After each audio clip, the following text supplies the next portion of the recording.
hành hương nán nhau nó mơ khóc vì hót quán nhau tròn su non to phong từng kháo em nhàn mơ liều phơ cầu hôn nhau lúc thăng phật bảo áo mây tăng lốc lê hẳn cả mây ba đâu trời chiều lời của nó âm tiên sớ lay hẹn tôi phôi mây thèm on mong trời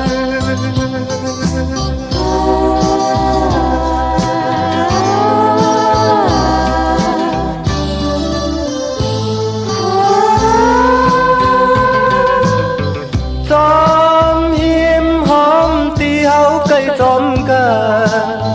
ẩm mơn mơ phóng non mỹ răng có liều vì mơ hót theo học giờ hôn khứ đêm hằn trái nàng nổi hát âm tan lê mi nắng ta dù có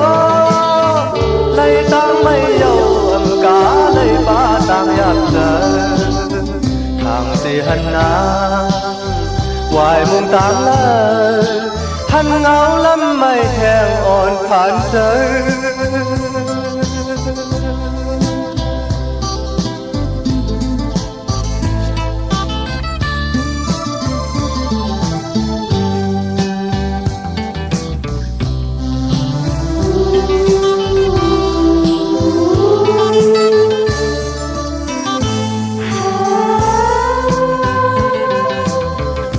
mong văn hậu tì khấn hôn nhà gần âm hân hương nán nhau đó khóc vì hót quán nhau tròn su non to phong thường kháo em nhà mơ liều thơ cầu hôn nhau lúc thăng phật bảo áo mây tăng lúc lê âm cá mây ba đâu trời dù lời có nó âm biên sứ lay hẹn tuổi phôi mây hèm on mong trời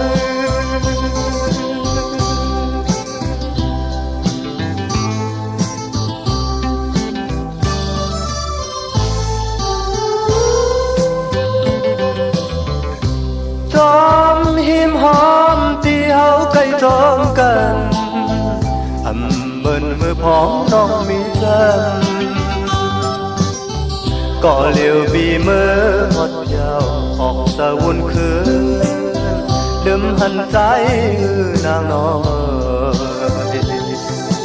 hát âm ta lê mi nơi ta dù có lấy tăng mây dầu âm cá lấy ba tăng áp giờ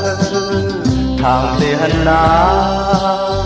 ngoài mùng tăng lơ thân ngấu lắm mây thèm ồn phản rơi